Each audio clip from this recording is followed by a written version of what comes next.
Selamat datang Bapak Iwan Rompobane. Bapak Wakil Ketua DPR dan Bapak Ibu seluruh pimpinan anggota Komisi 2 DPR yang saya hormati. Hari ini kita masuki sesi yang terakhir, sesi ke-8.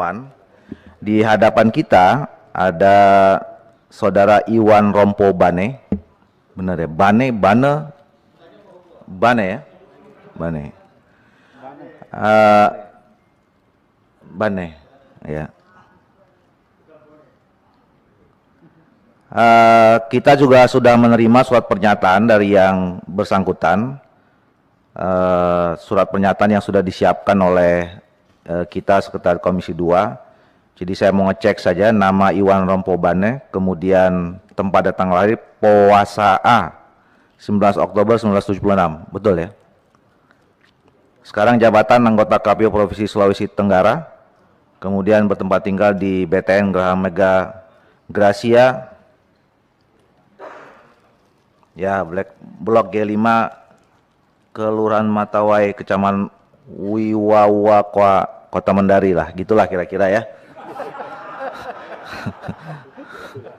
Benar ya? Benar ya? Wawa, Kecamatan Wawa. Ini yang tahu Pak Hugua nih. Nanti habis ini yang nanya dari PDI kayaknya Pak Hugua ya. Hugua. Oke. Baik Bapak Ibu sekalian, saya tidak perlu mengulangi terlalu panjang. Mungkin saudara sudah juga menerima ya tata tertib dan mekanisme pelaksanaan fit of properties ini. Saya persilakan nanti untuk menyampaikan visi dan misinya selama 10-15 menit. Setelah itu nanti saya persilakan ada 9 anggota yang mewakili 9 fraksi akan menyampaikan tanggapan dan nanti kemudian dijawab sekalian ditutup dan kita akhiri. Kami persilakan Saudara Iwan Rompobane. Assalamualaikum warahmatullahi wabarakatuh. Salam sejahtera, Om Swastiastu, Namo Buddhaya. Yang saya hormati Bapak Wakil Ketua DPR Republik Indonesia, yang saya hormati Bapak Ketua Komisi 2 DPR RI, yang saya hormati Bapak para Wakil Ketua Komisi 2 DPR RI, yang sama saya hormati Ibu Bapak anggota Komisi 2 DPR RI. Izinkan saya memperkenalkan diri, nama saya Iwan Rompobane dari Provinsi Sulawesi Tenggara. Terima kasih atas undangan yang telah diberikan kepada kami untuk menghadiri fit and proper test di hadapan bapak-bapak yang terhormat di forum yang terhormat ini. Sebuah kebanggaan bagi Sulawesi Tenggara saya hadir di tempat ini. Dan mudah-mudahan ini bukan yang terakhir kali saya hadir rapat bersama bapak-bapak Komisi 2. Sekiranya Allah menakdirkan saya menjadi salah satu komisioner KPU Republik Indonesia periode 2022-2027, maka arah kebijakan yang hendak diambil oleh KPU Republik Indonesia dalam rangka mewujudkan penyelenggaraan pemilu yang demokratis, berintegritas, inovatif, berkeadilan sosial, serta efektif dan efisien akan kita arahkan pada 5 fokus. Yang pertama yaitu penguatan regulasi. Ke depan KPU harus memastikan tidak ada lagi PKPU yang bertentangan dengan undang-undang. Tidak ada lagi PKPU yang menimbulkan norma baru dan tidak ada lagi PKPU yang multitafsir dalam implementasinya di lapangan. Sekaligus mampu merespon semua dinamika tugas penyelenggaraan KPU yang semakin berat ke depan. Kemudian yang kedua, penguatan kelembagaan. Ini untuk merespon SOTK baru KPU. Struktur organisasi dan tata kerja KPU yang baru, di mana ada beberapa organ di KPU yang baru saja dibentuk. Ini harus benar-benar melakukan penajaman fungsi sesuai dengan amanah dasar organ itu dibentuk. Seperti Pusdiklat maupun Pusdatin. Sehingga tidak tumpang tindih dengan biro-biro yang selama ini ada. Kemudian yang ketiga yang harus dilakukan yaitu melakukan adaptasi teknologi dalam penyelenggaraan pemilu, khususnya pada saat pemungutan dan perhitungan suara. Sebagaimana kita ketahui pada tahun 2014 banyak penyelenggara di jajaran bawah yang menjadi korban.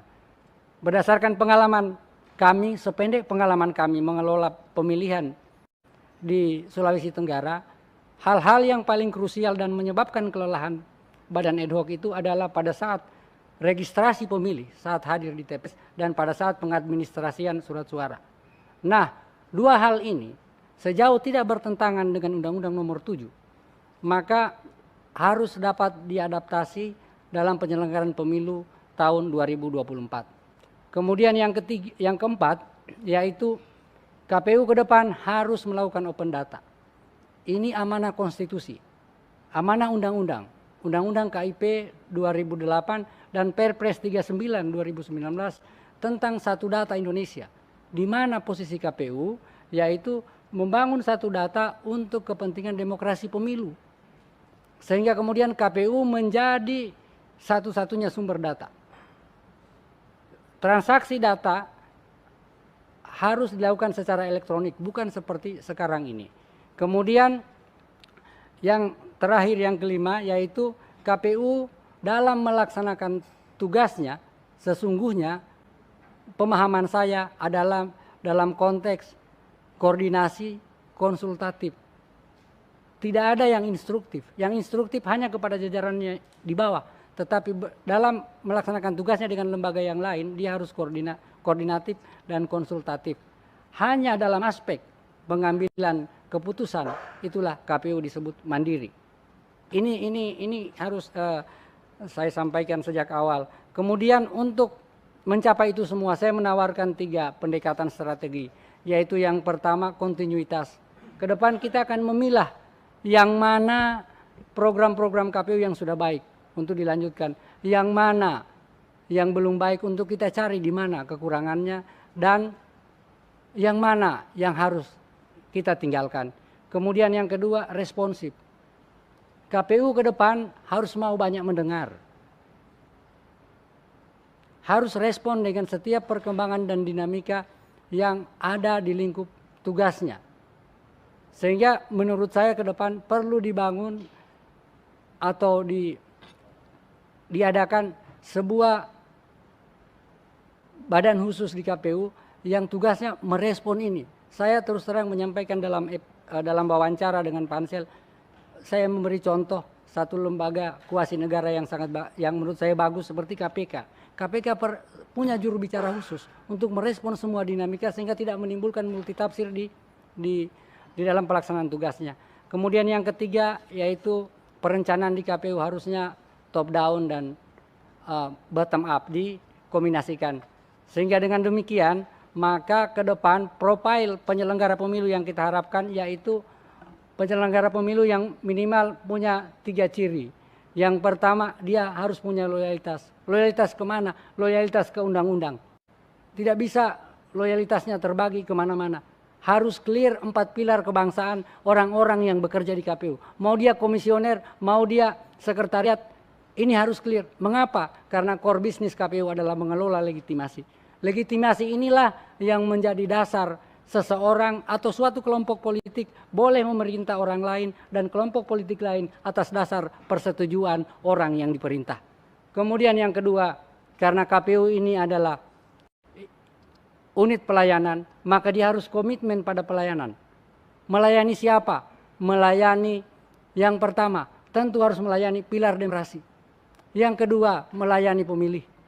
Dan yang ketiga, melayani untuk kepentingan blueprint, pengembangan roadmap pemilu ke depan yang semakin lebih baik.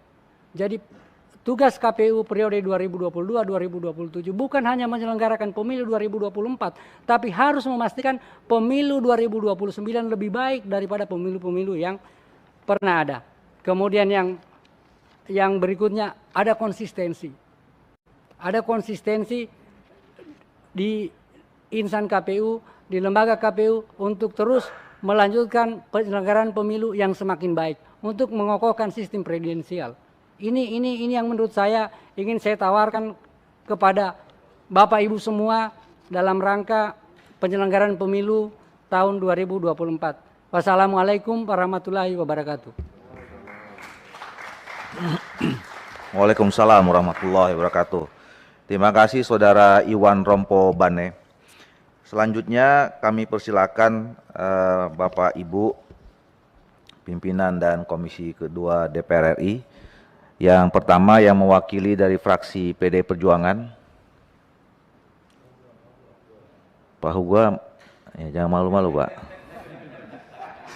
Silakan Pak. Tapi tetap 3 menit, jangan mentang-mentang Ya. satu kampung lebih dari 3 menit. Saya kira Silakan Pak. kurang dari 3 menit. Ya, terima kasih atas izin Ketua Poksi saya dan juga Wakil Ketua Pak Juniman. Izin Pak, mewakili fraksi. Pimpinan, maaf, Ketua DPR, kawan-kawan dari Komisi 2, Bung Iwan Rompo. Pertama, saya bangga, Dinda. Anda dari Sulawesi Tenggara, saya juga dari Sulawesi Tenggara. Iya. Ini baru setengah menit ini ya. Karena Anda duduk 14 besar, itu memberikan kebesaran nama Sulawesi Tenggara. Nah, mudah-mudahan yang di atas sana didengar oleh Pak Ketua dan Ketua Komisi, mudah-mudahan semua ini tergantung pada nasib. Lalu pertanyaan saya,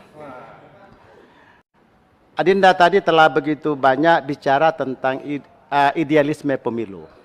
Lalu berhadapan dengan kenyataan bahwa ternyata para komisioner juga itu punya keterbatasan dalam menghadapi tugas-tugasnya. Dinda tadi, Bung Iwan Rompo tadi mengatakan bahwa salah satu terobosan dan menurut saya penyampaian Anda tadi itu lugas, sangat penuh dengan dinamika, pengalaman, dan menurut saya punya ciri tersendiri. Yang Anda tawarkan tadi adalah organ baru KPU, berkaitan dengan peningkatan kapasitas yang kira-kira pemilu 2019 kemarin, permasalahan yang paling mendasar itu 527 petugas KPPS itu meninggal dunia. Ini akibat dari kapasitas yang mungkin terbatas. Menurut Bung Iwan, coba jelaskan kepada kami bagaimana strategi peningkatan kapasitas itu. Sehingga apa yang Anda tawarkan tadi dengan organ baru itu mempunyai nilai untuk perbaikan pemilu-pemilu ke depan. Saya kira cukup sekian, hanya 2 menit, sisanya saya serahkan kepada pimpinan komisi. Iya. 1 menitnya saya mau mengatakan yang tentukan bukan hanya atas, bawah juga termasuk Bapak. Oke, atas bawah. Terima kasih pimpinan.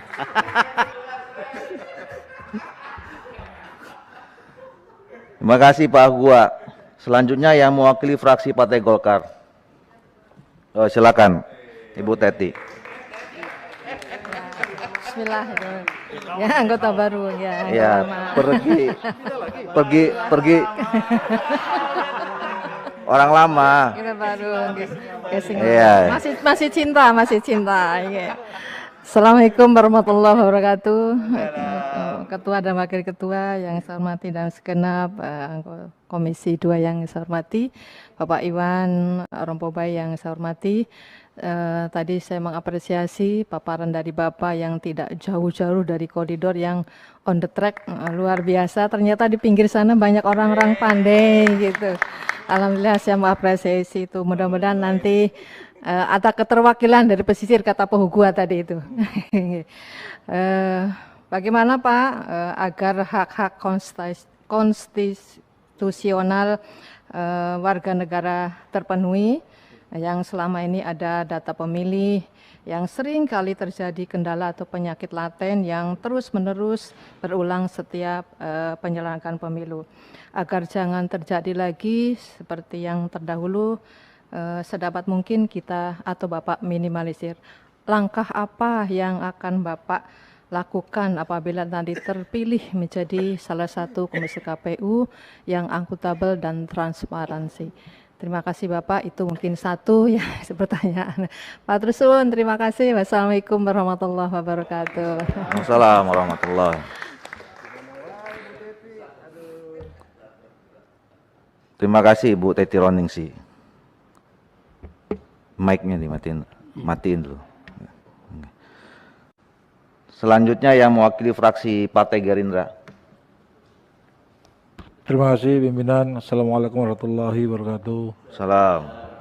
Pak Iwan yang saya hormati, tadi Bapak sampaikan seandainya Bapak terpilih jadi salah satu komisioner KPU akan mewujudkan penyelenggaraan pemilu yang demokratis, berintegritas, inovatif, berkeadilan sosial, serta efektif dan efisien, yaitu dengan akan mengambil langkah kebijakan yang diterapkan pada 5 poin. Salah satunya adalah strategi pelaksanaan, Pak, di mana di sana Bapak tadi sampaikan kontinuitas. Nah, perihal kontinuitas ini, Pak, tadi Bapak sampaikan adalah akan melanjutkan program-program yang sudah baik, yang sudah ada, dan akan melaksanakan terobosan-terobosan program-program untuk mendukung terwujudnya penyelenggaraan pemilu yang demokratis ini. Saya ingin contoh konkretnya, Pak, program-program selama ini dari yang sudah dilaksanakan KPU, kira-kira yang perlu dipertahankan apa? Kemudian terobosan-terobosan yang program yang perlu diperbaiki atau yang belum ada, kira-kira apa ya, Pak, contoh konkretnya ini? Termasuk juga perencanaan top down dan bottom up ini, barangkali bisa dijelaskan sedikit maksudnya seperti apa. Terima kasih pimpinan, sementara itu dari kami. Assalamualaikum warahmatullahi wabarakatuh. Assalamualaikum warahmatullahi wabarakatuh. Terima kasih Pak Rahmat Muhajirin. Selanjutnya yang mewakili fraksi Partai Nasdem. Silakan Pak Farhan. Terima kasih pimpinan. Baik, Pak Iwan, saya terkesan dengan penampilan Anda yang kelihatan gesit, langsing, dan saking pengen kebutnya sampai datang ke sini pakai sepatu lari. Keren ini pasti. Oh iya, nampak dari sini, Pak. Jadi kelihatan Pak Iwan ini pasti kebut ini. KPU berlari. Tapi sebelum berlari tentu ada banyak hal yang perlu kita perhatikan. Salah satunya adalah tidak hanya memperhatikan kepentingan para peserta pemilu, tetapi juga yang paling penting adalah memastikan hak konstitusional bagi para pemilih seluruh warga negara Indonesia ini. Nah, jadi bagaimana Anda bisa memastikan hal itu? Karena ada beberapa daerah yang memang secara geografis ataupun secara budaya tidak semuanya bisa melakukan atau memberikan hak pilihnya secara individu. Padahal kita percaya pada one man one vote. Itu satu. Yang kedua adalah bagaimana pandangan Anda terhadap afirmasi 30% anggota KPU adalah perempuan. Menurut Anda harus dilihat kapasitasnya dan kapabilitasnya kah, atau yang penting kita penuhi afirmasi tersebut? Itu dua pertanyaan saya. Terima kasih pimpinan. Terima kasih Pak Farhan. Selanjutnya yang mewakili fraksi Partai Kebangkitan Bangsa. Izin, Pak. Silakan. Nur Huda. Assalamualaikum warahmatullahi wabarakatuh. Selamat malam. Terima kasih pimpinan, Pak Wakil Ketua DPR yang saya hormati, dan Bapak Ibu para anggota. Pak Iwan Rompo Bani, Sarjana Sosial Magister Sains. Singkat, padat, jelas, dan tegas. Suka sekali ya, Pak. Bapak ini kan akan bekerja di level yang lebih tinggi, level nasional, dan Bapak punya pengalaman yang cukup banyak menjadi anggota KPU di Sulawesi Tenggara 2 periode, Pak ya, 2 periode. Nah, ini kan pasti kerumitan di tingkat nasional itu akan lebih tinggi. Kita tahu pada 2019 kemarin ada beberapa persoalan, tadi Bapak sudah sebutkan, misalnya soal kasus wafat, tadi Bapak sudah sebutkan dan sudah ditanyakan juga. Soal lain misalnya akurasi data pemilih tadi juga disebutkan, akurasi jumlah dan jenis logistik, distribusi logistik terlambat dan salah sasaran. Nah, banyak sekali, Pak. Kalau misalnya itu di Sulawesi Tenggara yang lingkupnya lebih kecil, mungkin Bapak mungkin sudah punya pengalaman. Nah, level nasional ini seperti apa, Pak? Apa upaya yang bisa dilakukan untuk mengantisipasi persoalan ini dengan mempertimbangkan prinsip efektivitas, transparansi, dan akuntabilitas? Mungkin singkat itu aja, Pak. Terima kasih. Assalamualaikum warahmatullahi wabarakatuh. Assalamualaikum warahmatullahi. Terima kasih Pak Nur Huda. Selanjutnya yang mewakili fraksi Partai Demokrat. Terima kasih pimpinan. Tadi Pak Iwan Umpabane, saya langsung saja Pak. Tadi Bapak menjelaskan bahwa Bapak akan melakukan penyederhanaan aturan dan memastikan bahwasanya pelaksanaan itu ada kepastian hukum. Pertanyaan saya sedikit Pak, bagaimana pendapat Bapak banyaknya PKPU yang membuat norma baru terhadap peraturan perundang-undangan yang ada? Apakah Bapak setuju terhadap dengan hal ini atau tidak Pak? Itu saja, terima kasih. Terima kasih Pak Wahyu. Kemudian selanjutnya mewakili fraksi Partai Keadilan Sejahtera. Pak Mardani dari tadi. Izin kapoksi dulu. Kasih Pak Ketua, pimpinan, Pak Wakil Ketua DPR, anggota yang saya hormati, bismillahirrahmanirrahim. Assalamualaikum warahmatullahi wabarakatuh. Selamat malam dan salam sejahtera untuk kita semua. Saya ikut Pak Hugua menyebut Adinda karena usianya muda sekali, 76 ya. 76, tetapi di pengalamannya Adinda Iwan ini sudah menjadi anggota atau terlibat dalam Komite Independen Pemantau Pemilu tahun 96. Berarti umurnya waktu itu masih 20 tahun. Luar biasa. Tahun 99 di Anfrel ya. Ini luar biasa. Terhadap data ini saya minta Adinda Iwan coba ceritakan perjalanan dari 96 diproyeksikan ke 2019. Apa bedanya? Dan apa pelajaran yang bisa diambil? Yang kedua, saya seperti Mbak Teti dan teman-teman yang lain, paparan Adinda Iwan ini sangat sistematis, kerangka dan prinsipnya jelas, tetapi saya nanya satu saja. Di antara keseluruhan, salah satu problem besar kita itu money politik. Apa programnya Adinda Iwan ya? Karena nanti pemilu 2024 ini diproyeksikan pemilu di masa pandemi, pemilu di masa resesi, pemilu di masa suksesi. Itu banyak sekali tuh, macam-macamnya tuh gitu loh. Musuh kita ini gitu loh. Apa programnya Adinda Iwan kalau terpilih? Saya doakan terpilih karena Sulawesi Tenggara ada perwakilan luar biasa dan kapasitas serta pengalamannya bagus. Apa program untuk mengatasi money politik? Terima kasih. Assalamualaikum warahmatullahi wabarakatuh. Waalaikumsalam warahmatullahi wabarakatuh. Terima kasih Pak Mardani. Selanjutnya yang mewakili fraksi Partai Amanat Nasional. Mohon izin. Siapa? Pak Ibnu. Oh. Ini kalau nggak ada kapoksinya begini nih. Ya kan? Enggak. Begitu kapoksinya nggak ada yang minta izin dan nggak ada yang mengizinkan. Jadi hutan. Jadi Bu siapa Ibu Dian? Silakan Bu Dian. Saya udah minta izin sama senior. Terima kasih Mas Ibnu. Ketua terima kasih Pak Iwan Rampobane. Rompo Bane, selamat datang. Pak Iwan, saya mengamati tentang open data. Ya. Bagaimana Anda akan menjadikan portal KPU sumber akses publik data sebagai pada penyelenggaraan pemilu? Jadi kami sih hanya berharap pastikan kalau portal KPU ini bisa diakses. Tidak seperti tahun lalu, Pak. Jadi tahun lalu setiap kita buka server, itu pasti servernya down. Jadi saya juga nggak bisa lihat, nggak bisa pantau, mungkin teman-teman yang lain juga seperti itu. dan masyarakat juga. Jadi masyarakat kan katanya sudah keterbukaan publik ya. Masyarakat juga pengen memantau, tapi susah sekali. Jadi kalau kita buka nih, langsung server down.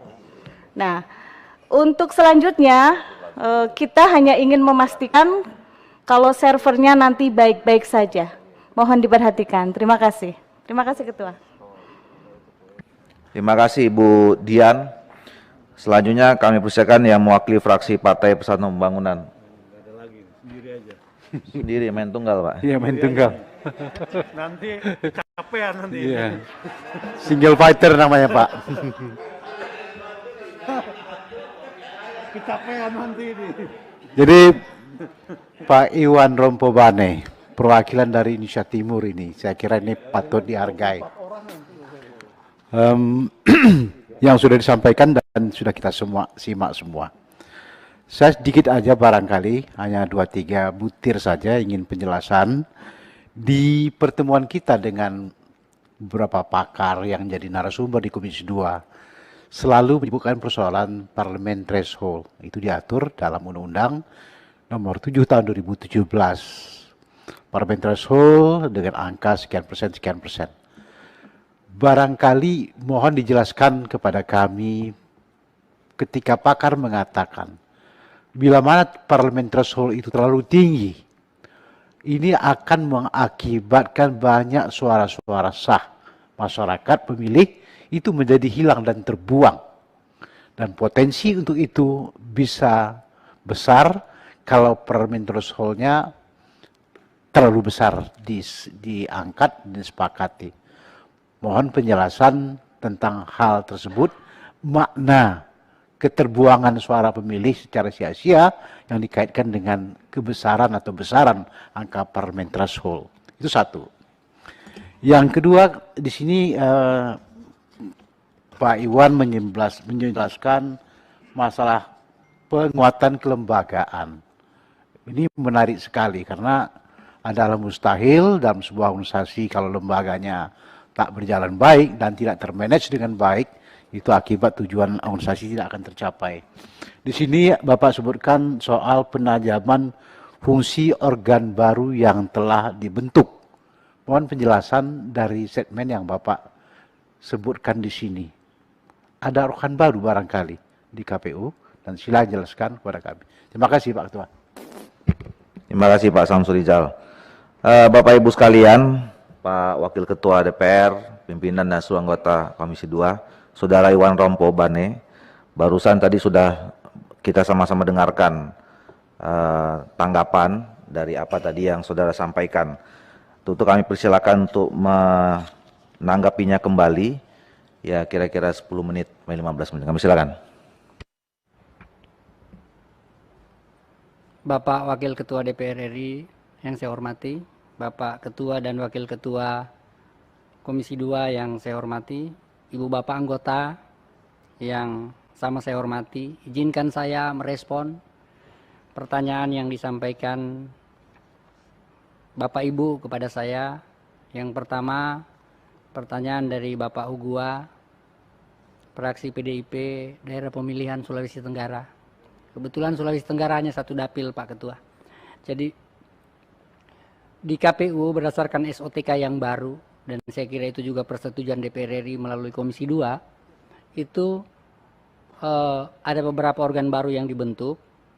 Yang pertama, penambahan deputi atau adanya hadirnya deputi, kemudian peningkatan eselonisasi inspektur menjadi inspektur utama, kemudian pembentukan 2 badan yaitu Pusdiklat, Pusat Pendidikan dan Latihan, dan Pusat Data dan Informasi. Dalam konteks penajaman fungsi ini, selama ini, misalnya data pemilih dan aplikasi yang ada di KPU itu kan berada di Biro Perencanaan. Nah, dengan hadirnya Pusdatin, maka Pusdatin diberi tanggung jawab untuk mengurusi data pemilih dan aplikasi-aplikasi yang ada berserakan di KPU. Nah, ke depan menurut saya, ya, kita kan tahu ini problemnya data pemilih ini biasanya hanya 3. orang meninggal masih ada di DPT, pemilih ganda, atau tidak terdaftar sama sekali. Nah, ke depan izin Bapak Ibu, ya, ada PKPU kita, PKPU nomor 6 tahun 2021 tentang daftar pemilih berkelanjutan. Ini menurut saya supaya dapat digunakan PKPU itu dibawa dalam rapat konsultasi dengan Komisi 2. Sehingga yang tiap bulan dikumpulkan KPU Kabupaten Kota per triwulan diplenokan oleh KPU Provinsi, data itu bisa berguna. Mengapa data itu tidak bisa digunakan? Karena undang-undang menyatakan ketika proses pemilu yang menjadi sumber dasar data pemilih itu adalah DP4 yang diserahkan oleh pemerintah, dalam hal ini Kemendagri. Nah, menurut saya ke depan karena sudah ada Pusdatin ini dicarikan cantolan atau payung hukumnya sehingga ini bisa digunakan untuk penyandingan dengan DP4 yang dari Kemendagri. Ini minimal ada level kesepahaman untuk menggunakan itu. Kalau kita lihat kolom-kolomnya ini kan kita tahu semua. Di satu kabupaten, bahkan di satu kecamatan kita tahu pemilih yang baru, yang pindah, yang meninggal kita tahu. Tetapi begitu datang siklus pemilihan atau pemilu ini tidak bisa dipakai. Karena undang-undangnya bilang harus dari DP4. Nah, PKPU 6 itu menurut saya kita bawa ke sini. Kita minta pandangan Komisi 2. Ini bagaimana supaya bisa digunakan untuk menghilangkan bengkalai-bengkalai yang sudah bertahun-tahun kita lakukan. Kemudian terkait aplikasi tadi. Aplikasi selama ini berserakan. Nah, ini ingin saya itu disatukan, Pak. Kita sudah banyak melihat ada sebuah aplikasi yang kita mau pesan makan di situ boleh, mau pesan apa boleh. Nah, di KPU itu idealnya ada satu aplikasi yang semuanya bisa begitu. Saya kasih satu contoh, misalnya begini. Saya kebetulan divisi teknis yang salah satu tugasnya membidangi PAW. Begitu ada PAW calon anggota DPRD, yang paling susah dipenuhi syaratnya oleh calon anggota DPRD itu adalah tanda terdaftar sebagai pemilih. Nah, PAW ini adalah kegiatan di akhir tahapan pemilu. Tidak ada kantor KPPS, tidak ada kantor PPS. Di mana mau ngambil itu? Ini biasanya yang menghambat, salah satu yang kecil-kecil itu. Nah, kalau ada aplikasi seperti itu, tinggal dimasukkan misalnya, kalau misalnya ada, kita tinggal masukkan NIK, keluar, kita terdaftar dari mana. Ini jadi bahan, ini salah satu contoh. Nah, ini dibuat ke Pusdatin. Kemudian Pusdiklat tadi kaitannya dengan banyaknya pertanyaan Pak Gua, banyaknya yang korban KPPS. Nah, ini Pusdiklat harus menyusun silabus pelatihan bagi semua penyelenggara pemilu. Bukan cuma penyelenggara pemilu teknis seperti komisioner atau KPPS, tetapi termasuk pegawai negeri yang bertugas di KPU. Harus diingat, pegawai KPU itu adalah pegawai vertikal. Tempat tugasnya seluruh Indonesia. Tidak bisa ada, izin, saya harus menyampaikan ini. Anda pegawai KPU tidak mau dikasih pindah. Tidak bisa. Tidak bisa. Karena Anda harus mau pindah, kita ini Indonesia. Ada yang mau tinggal di satu tempat aja. Minta maaf, bukan di tempat lain. Di tempat saya ada. Mau dipindahkan di satu kabupaten aja susah, setengah mati. Nggak bisa. Nah, sehingga harus menurut saya, dan ini saya sampaikan ke Pansel, Pusdiklat itu menyusun silabus misalnya. Selain tugas-tugas penjenjangan yang diatur oleh Kementerian PAN, misalnya penjenjangan untuk naik eselon dan sebagainya, tapi ada tugas khusus pemahaman kepada mereka bahwa Anda ini lain dari pegawai yang lain karena Anda mengelola legitimasi. Anda tidak mengelola proyek, Anda mengelola legitimasi. Karena itu kesetiaan Anda kepada bangsa ini harus di atas segala-galanya. Dan menurut saya itu harga mati. Kemudian dari Partai Golkar, bagaimana hak konstitusional ini bisa kita penuhi? Tentu KPU harus berupaya menjamin hak konstitusional warga negara untuk bisa dipenuhi. Nah, bagaimana caranya? Sudah ada serangkaian langkah yang pernah dibuat KPU. Bahkan waktu pemilu 2019 ada GMHP, Gerakan Melindungi Hak Pilih.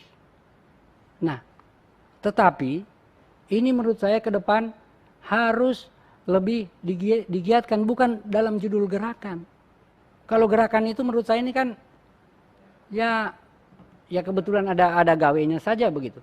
Tetapi KPU kalau boleh, ya, kenapa tadi saya memulai dari PKPU nomor 6? Karena daftar pemilih berkelanjutan ini bisa kita bawa. Kita bisa mendeteksi siapa pemilih baru. Pemilih baru dalam pemahaman KPU itu ada 2. Yang pertama yang baru menggunakan hak pilih umur 17 tahun.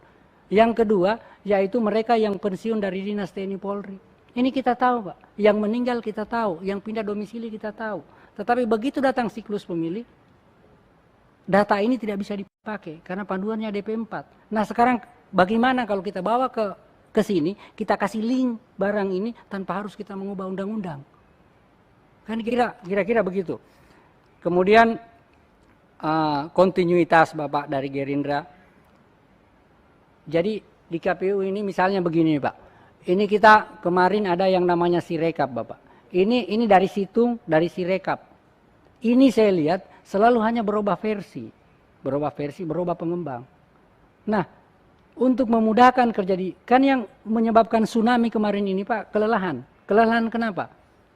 Kelelahan saat menerima pemilih, registrasi pemilih. Betul kita punya PKPU 6 dan PKPU 10 tahun 2019 tentang penyelenggaraan pemilu di masa bencana non alam pandemi Covid, tapi itu hanya mengatur teknis prokesnya, teknis kerjanya bagaimana. Menurut saya untuk pemilu 2024 registrasi pemilih ini kalau boleh kita atur dari hulu ya. Kita robah surat keputusan KPU nomor 421 tentang pengelolaan logistik. Ada beberapa jenis formulir itu tidak boleh diadakan di KPU provinsi, diadakan di KPU kabupaten. Misalnya apa? Formulir C6, undangan memilih. Sehingga ketika C6 ini dari KPU kabupaten, maka C6 itu Pak, sudah bisa by name, by address. Minta maaf, misalnya Pahugua. Pahugua ini bisa langsung ditulis nama, langsung diserahkan oleh KPPS. Selama ini karena dicet di provinsi, pengadaan provinsi, hanya belangko Pak di bawah. KPPS setengah mati nulis Pak, Pahugua, nicknya begini, alamat begini, belum mengedarnya. Di Jawa mungkin memang banyak pemilihnya, tetapi dia satu gang Pak, satu TPS. Satu gang ini satu TPS. Kalau di Sulawesi Tenggara Pak, ada yang di darat, ada yang di laut Pak. Ini problem. Sehingga kalau dibawa ke bawah, dia bisa by name, by address, bahkan bisa dilengkapi dengan barcode atau hologram, sehingga kemudian ketika datang di TPS, tinggal dipindai saja, kan gampang ini aplikasinya di handphone, dipindai, langsung link Pak, siapa pemilih yang datang. Jadi kalau ada pemilih yang 2 kali memilih, berarti yang nakal KPPS-nya, orang-orang kayak begitu langsung kita selesaikan saja, tidak repot. Ini yang kemudian yang kedua, yang susah di pemungutan suara itu Pak, adalah pada pengadministrasian hasil perhitungan suara. Bukan menghitungnya. Mengadministrasikan. Saya bayangkan Pak, Sulawesi Tenggara itu selalu peserta DPD-nya paling banyak Pak. 2014 69 Pak, anggota DPD-nya. Kemudian pada saat 2014, calon anggota DPD-nya 52 Pak. Kalau 52 semua mau diberikan ini manual, ini bagaimana? Kapan selesainya? Nah sekarang kita bedah pengertian manual. Manual itu yang mana? Apakah yang ditulis tangan semuanya atau yang tanda tangannya yang basah? Kan begitu. Kalau misalnya, ini kaitannya dengan kontinuitas. Sirekap itu Pak. Sirekap itu misalnya diambil gambarnya, kemudian dikirim, dan itu dicetak di PPS Pak. Di PPS di tempat mesin cetak terus datang. Tinggal diperiksa dengan kesesuaian C hasil. Mohon maaf kalau saya ngangkat tangan begini Bapak. Tinggal diperiksa, oh sesuai dengan C hasil yang ada di tempel itu. Kemudian diteken Pak. Apakah itu juga bukan manual? Kemudian dibawa. Kan ini pertanyaan, tetapi ini ruang untuk diskusi. Tentu saja yang benar tafsirannya tentang undang-undang adalah yang membuat. Dalam hal ini DPR. Mohon maaf kalau saya salah. Tetapi menurut saya itu adalah cara mempermudah. Gitu. Ya, itu ya. Ya, kemudian kaitan dengan perencanaan top down dan bottom up. Bapak, izin Bapak, saya hampir 8 tahun jadi anggota KPU provinsi. Selama ini 7 tahun Pak, Kami di KPU Provinsi hanya dikasih DIPA. Ini program nih yang sudah dibuat oleh KPU RI. Nanti Pak, saya tidak bohong ini Pak. Tahun 2022 ini, KPU RI itu menurunkan rencana kita minta pagu anggaran ke Komisi 2 itu sekian begini. Programnya sudah ada, coba kalian isi sesuai dengan karakteristik wilayah. Nah menurut saya ini Pak, walaupun ini nanti mungkin tidak akan disauti 100% atau mungkin hanya disauti 20%, tetapi itu menimbulkan semangat ke bawah untuk memberikan kreasi, memberikan ide terhadap penyelenggaraan pemilu di Indonesia. Itu Bapak. Kenapa menurut saya tidak perlu top down semua. Terkadang kita harus mendengar, dan KPU ke depan insya Allah kalau saya jadi Bapak, insya Allah harus mendengar, memutuskan. Oke, pada saat memutuskan ya. 5 menit lagi Ya baik. Kemudian yang terkait one man one vote Pak, yang pakai noken, ini kan putusan MK Pak. Ada daerah yang memang dibolehkan di Papua. Kalau itu menjadi keputusan MK, kita harus patuh sama hukum. Persetan dengan diskusi politik bahwa itu melanggar demokrasi. Saya enggak urus. Saya bicara sebagai KPU, kalau saya berbicara sebagai dosen mungkin lain Bapak. Kemudian dengan afirmasi perempuan, Pak Farhan, saya tidak bisa memberikan komentar tentang ini karena ini merupakan ranah Komisi 2. Tergantung Komisi 2. Mau afirmasi, mau tidak, apa itu terserah. Saya tidak bisa menilai itu. Kemudian upaya begini Bapak, kalau menyangkut logistik ya, prinsip logistik itu kan harus tepat jenis, tepat jumlah, tepat mutu gitu ya. Nah ini ada beberapa yang menurut saya memang harus tetap berada di KPU RI karena sudah masuk LPSE. Tetapi ada beberapa yang harus dipindahkan ke kabupaten. Dan ada beberapa yang bisa dicetak lebih awal. Yang harus tetap di KPU RI karena ini terkait standar. Dan untuk memudahkan pemeriksaan supaya jangan habis pemilu kantor KPU itu dimasuki pemeriksa semuanya. Seperti surat suara, kotak suara sudah LPSE dan itu standar, silakan di KPU RI. Tetapi yang formulir boleh dibawa. Tentu formulir yang tidak pakai hologram. Misalnya yang bisa dicetak lebih awal, formulir C2, keberatan. Ini kan bisa dibuat Pak. Karena itu dia belangko keberatan saksi atau kejadian khusus itu bisa dibawa. Dan yang memastikan untuk tidak tertukar itu sebenarnya pada saat sortir dan pengepakan. Dan di Sulawesi Tenggara tidak pernah kami terjadi hal-hal seperti itu. Kemudian dari Demokrat, kalau PKPU yang membuat norma baru, saya ada beberapa catatan Pak, tetapi sungguh saya tidak ingin itu, biar bagaimana posisi saya sekarang ini masih anggota KPU Provinsi. Tetapi kalau saya di sini, dalam posisi sebagai KPU RI saya bawa Pak, dan saya bisa sebutkan PKPU-nya. Ini nggak ada loh cantolannya di undang-undang nih. PKPU nomor 4 2021. Ini loh PKPU nomor 6 2021 nggak bisa dipakai ini.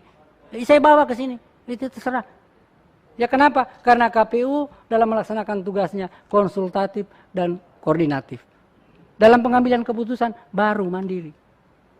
Tapi sebelum mengambil keputusan dia harus banyak mendengar, harus banyak berkonsultasi untuk memilah mana yang terbaik.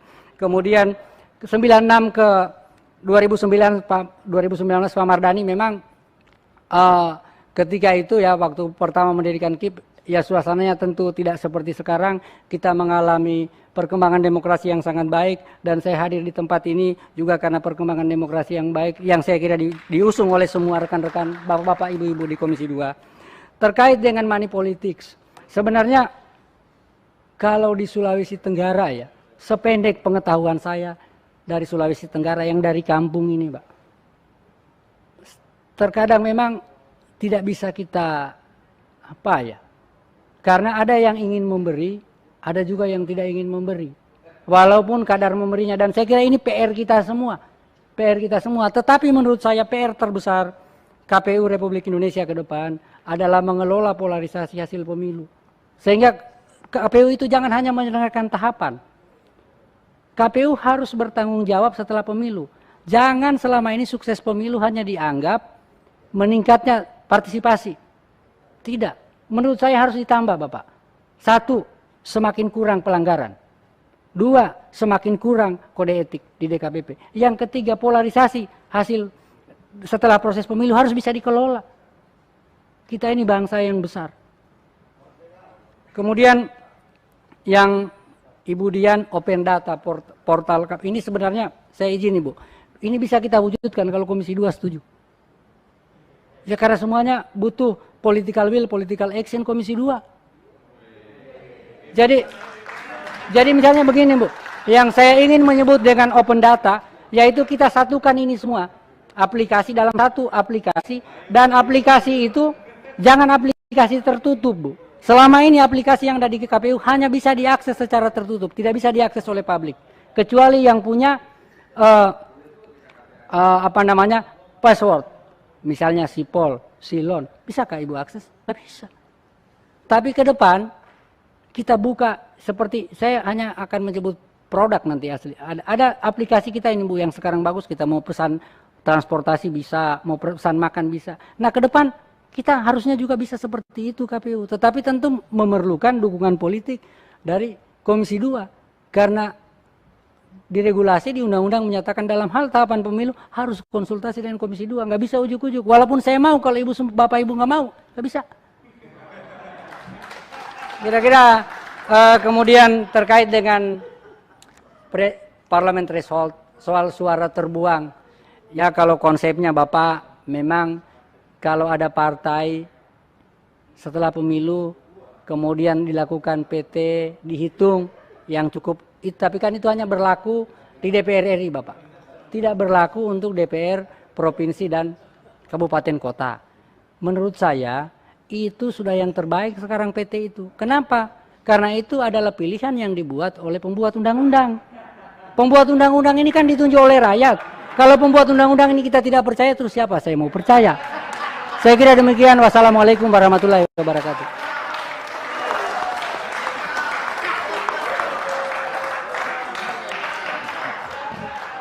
Waalaikumsalam warahmatullahi wabarakatuh. Sepertinya Pak Hugua sudah menciptakan banyak hal tentang Komisi 2 sama saya.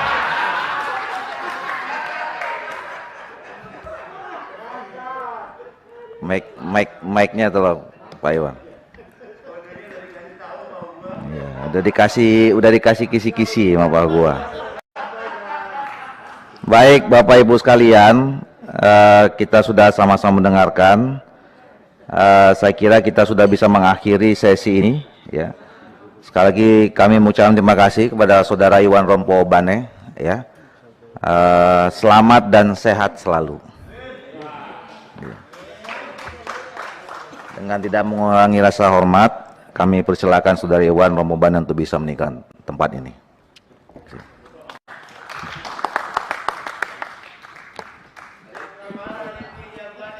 Lama ditatar Pak Gua nih. Lama ditatar Pak Gua. Saya lebih khawatir kalau orang itu mencalonkan diri Pak. Kalah Pak Gua bisa di dapilnya. Benar. Karena sudah terlalu matang, jadi saingan Pak Gua di dapil. Nah, makanya Pak Hugua harus memaksakan dia terpilih. Kalau nggak terpilih dia nyalon jadi anggota DPR RI nanti. Kang Farhan udah mau meng-KTA kan tuh. Baik Bapak Ibu sekalian, Bapak Wakil Ketua DPR Pak Ludwig yang tentu kita berterima kasih banyak. Dari siang sampai malam kita dikawal sama Pak Ludwig. Jadi Wakil Ketua Korpol Hukam yang bertanggung jawab terhadap ini.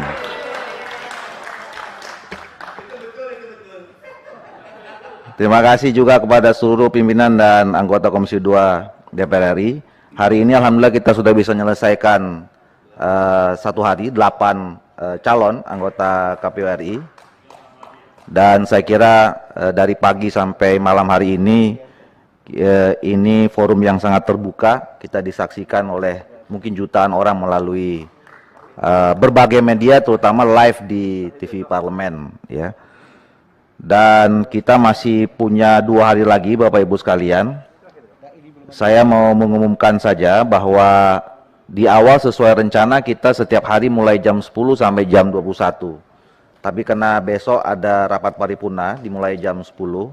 Tentu kita besok akan ikut rapat paripurna dan kita mulai pukul 13.00.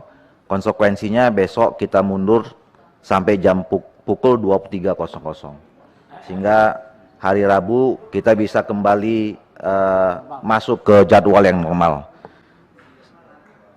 Oleh karena itu, izinkan saya men-scores itu nggak boleh lewat sehari ya? Boleh. Ini boleh dong. Nggak boleh ya?